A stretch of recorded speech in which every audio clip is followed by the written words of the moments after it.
é um apoio para a medicina. O exercício é uma variável que eles usam.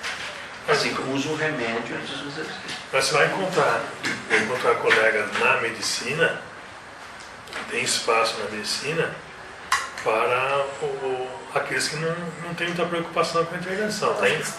Não precisa ser uma camisa de força, mas isso tem claro, essa orientação tem claro na configuração da estrutura da área. Sem essa, a área não se estrutura. Eu acho que o nosso caso é o mesmo, só que a gente está abrindo mão disso e procurando uma estrutura interna, elegendo um objeto de estudo, por exemplo. E ela não tem sustentado, nem historicamente, nem epistemologicamente, nem profissional, nas discussões políticas entre as áreas subiárias. Tinha uma piada nos corredores da CAPES. Eu tive um infarto, cheguei no hospital e tem 2 médicos para me atender. Um é um clínico, tem 30 anos de experiência, nunca fez pós-graduação. O outro fez pós-graduação em biologia molecular. Qual que você prefere ser atendido? Eu acho que eu vou no clínico. Tem um autor que chama Bush, que escreve um livro chamado O Quadrante de Pasteur, que eu acho que é um livro interessante ele organiza a ciência não mais naquele contínuo básica, aplicada, tecnologia, mas ele faz um quadrante em que numa direção são considerações, motivo que você vai para conhecer, busca de conhecimento fundamental. Então quanto mais para cima, mais conhecimento fundamental, mais básico é a ciência. Do lado de cá ele fala considerações de uso, aí ficam 4 quadrados. Aqui tem, não estou nem aí para o uso e busco conhecimento fundamental. Seria aquela pesquisa pura, que não existe muito, mas existe em algumas áreas, mas é bem pouco. Aí nesse quadrante de baixo, eu não busco conhecimento fundamental e nem busco uso. É prêmio Ig Nobel. A gente faz muito dessa aqui. Aí tem aqui em cima que você procura conhecimento fundamental, mas faz considerações de uso. Você busca um conhecimento fundamental, mas já olhando por causa da medicina e o genoma. A medicina vai atrás do genoma, não do genoma por genoma. Ele foi no Brasil, a FAPESP financiou o genoma cranco da laranja, genoma câncer do estômago. Exatamente coisas que tinham um impacto muito grande sobre a nossa sociedade. E embaixo teria aquelas coisas que você faz, não busca conhecimento fundamental e está muito mais buscado orientar o uso. A educação física, como nossa, fica nesse eixo aqui. Tem pesquisa básica orientada ao uso? Sim, tem pesquisa aplicada, fica isso aqui. Talvez o nosso problema é que a gente, quando faz pesquisa básica orientada, a gente não orienta o uso da nossa área, aí como campo profissional, como área histórica, a gente orienta o uso das outras áreas. Mas esse livro do Bush, acho que mostra bem a nossa... E como órfãos, como essa frase sua, não sabe que a mãe nos quer, a gente faz muita pesquisa... Tem cara, tem um cientificismo, né? Tem cara da área mãe, mas nem serve para a área mãe, porque se pesquisa de 3ª ou 4ª linha, nem serve ao uso. Então nem está indo para a ponta, nem está indo para o uso. E se gasta recurso. Mas essa é a pior de todas. Mas quando você fala nesse quadrante? Não, nesse uso mesmo aqui. Você faz pesquisa, mas não... os colegas nossos não estão fazendo isso, quer dizer, quando você fala... Eu faço pesquisa lá, eu estou pensando para a medicina, é isso? Eu acho que não tem nada disso explícito. Quando você perguntar a algum colega, ele vai, via linguagem, estabelecer alguma relação com a educação física. Do ponto de vista retórico, é fácil fazer isso. Porque você consegue fazer relação de tudo com a linguagem. Mas se você olhar de fato, você vai ver que ao longo da história desse pesquisador, poucas dessas coisas realmente, concretamente foram. Eles migraram na forma de um conhecimento encarnado no profissional ou nessa profissão. Tem uma relação direta com o campo profissional. Mas isso não quer dizer uma camisa de força que não possa existir um Marcos Duarte na nossa unidade. Não, muito pelo contrário. A gente teria que ter essas pessoas, nem um filósofo aqui de verdade, teria que ter essas pessoas, porque eles nos ajudariam muito a nos refletir, ajudar a potencializar a nossa possibilidade de ler o que está acontecendo, ler nossas intervenções e potencializá-lo. Tem que ter as duas coisas. Agora, não sei se é um valor isso, mas acho que é um valor. Não nem tanto uma orientação, um princípio da área. Aí, voltando à cinesiologia, quando você fala assim, eu vejo muito que você teria um objeto de estudo e essa dimensão não está presente. Então, nesse sentido, aí eu concordo com o Edson, assim, explicitar essa questão da cinesiologia, por mais que você dê aquelas categorias, na verdade é reforçar o que está posto.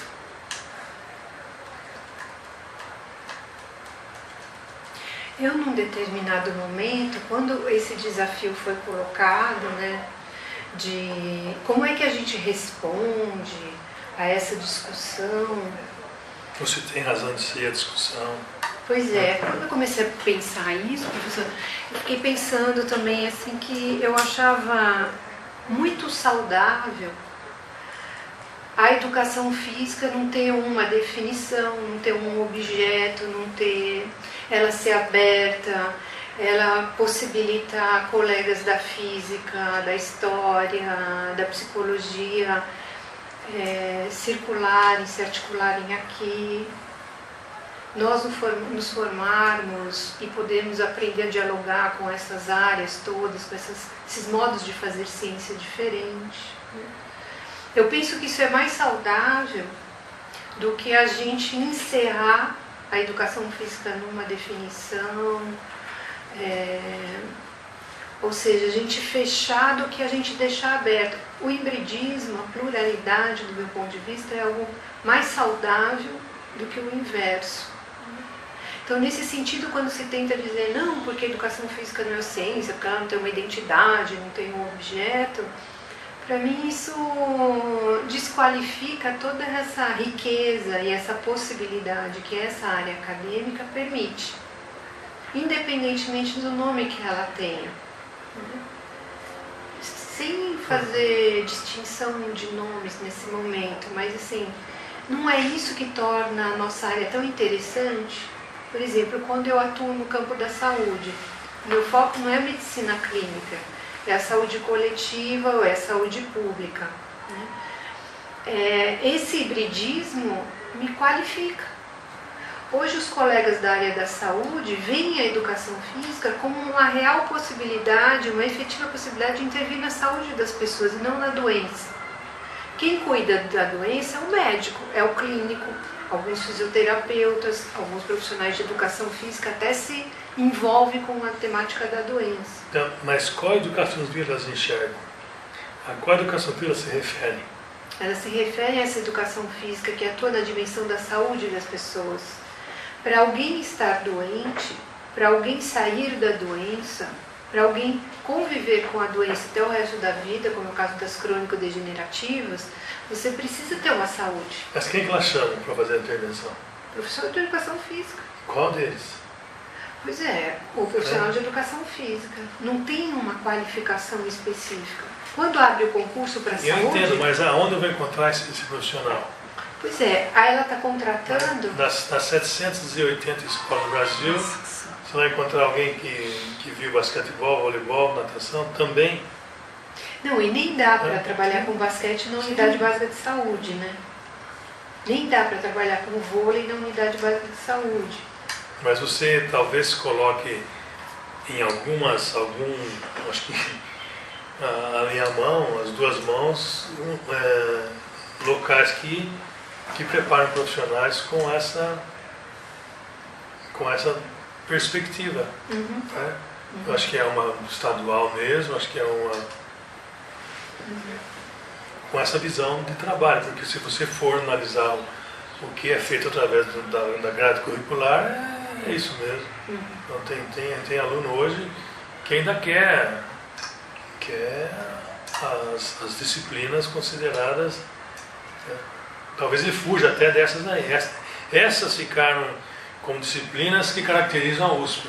Não foi uma época que era assim? Quer dizer, não, vocês têm comportamento motor, vocês têm não sei o quê, porque nós não entendemos assim. Quando eu estudei educação física na Unicamp, havia um embate muito importante, sobretudo com a PUC de Campinas, porque era mais próxima, mas também com a USP, porque nós não saímos de lá atleta em basquete. Nós aprendíamos a ensinar o basquete, aprendíamos a ensinar futebol, aprendíamos a ensinar nós não saímos driblando. Né? A gente aprendia os fundamentos básicos para conseguir, na relação ensino-aprendizagem, desenvolver essa experiência com o futuro profissional. E nós fomos marginalizados por isso, né? Porque nós não tínhamos o domínio da habilidade tal qual o atleta tinha da modalidade específica. Desculpa, não estou conseguindo desligar essa vez. Tirou a bateria. Vou tirar a bateria. Então hoje aqui eles não têm, no curso de bacharelado em educação física, eles não têm nenhuma prática. Não tem nenhuma prática corporal, né? Não estudam isso senão por iniciativas paralelas. Então tem grupo de dança, tem grupo de acrobacias, tem grupo de... Então, mas eles têm, por exemplo, entre aspas, educação física na adolescência, não tem? Tem no último ano. Sim, ou educação física na idade infantil, não tem? No último ano. Não, mas se a universidade foi organizada em função dos objetos básicos de estudo, é um milagre o professor saber esse conhecimento. Porque ele só vai saber o conhecimento que ele estuda. No caso da universidade, até que ele pesquisa. Mas quando a nossa orientação é estudar o fenômeno em si, ninguém conhece sobre essas coisas mais. Acabou, não tem ninguém mais que conheça sobre basquete, sobre nenhuma dessas manifestações. As pessoas não conhecem, porque não se estuda mais isso. Quando eu pergunto, por exemplo, da filosofia, o que é o pensamento? O que é a mente? O que é o cérebro? Aonde está o cérebro, a mente, o pensamento? O que é uma ideia? Eles não sabem. Não sabem o que pensar sobre essas coisas. Não conseguem distinguir a diferença entre essas coisas. Porque aqui um dos projetos colocados em prática, por exemplo, é movimentar-se com bola. Eu não vou movimentar-se com basquetebol, movimentar-se com bola. Eu dou conta de muitas da bola pequena, da bola grande, da bola pesada, da bola que pula, da bola que... Né? Quer dizer, o programa de cinesiologia humana dá isso. O movimentar-se na água dá conta disso. Agora, não é o ensino do crawl, do borboleta, do golfinho, né? Quer dizer, quem vivenciou, quem passou por isso, né, está apto a algum momento e treinar o nado crawl ou o nado golfinho. Né? Da mesma forma, o jogar basquetebol aqui, como colocado como futebol, você não vai deixar o aluno aprender a técnica do... Né? Aqui a ideia é a moça vai chutar a bola para que ela entenda que ela tem condição de chutar, ela tem força para chutar a bola. Você aumenta a distância para ela alcançar algum lugar, você diminui para pôr naquele lugar, já é a acuidade, não é mais a força. Mas ela não vai jogar futebol na escola. Não é o local para isso. É aprender sobre o jogar futebol. Então é uma outra forma. Mas ela não vai deixar de vivenciar e experimentar o futebol. Porque ela vê futebol o dia inteiro, o ano inteiro. Ela não precisa ser exposta novamente ao futebol. Ela vai ser exposta ao futebol de coisas que ela não vê. Então, por exemplo, ela vai ver o que se faz com o jogador de futebol, e se ela quer ser jogador de futebol é uma outra questão depois, mas ela vai ver que, olha, o que acontece quando no futebol você põe uma barreira, você vai chutar uma bola contra a barreira, quer dizer, em que situação de vida você encoraja aquilo a não ser no esporte, quando você vai evitar um gol, que você está propenso a levar uma bola na cabeça e morrer. Não, mas é um desastre comum como qualquer outro, né? Então ela vivencia essas coisas, ela vê a beleza que é, a dificuldade que é, né? Ela vivencia isso, mas não é momento para treinar aquilo lá. Né? Quer dizer que não foi no seu caso, você não treinou também isso na sua faculdade, mas é uma outra forma de ver. Né? ter uma... E o aluno não reclama disso.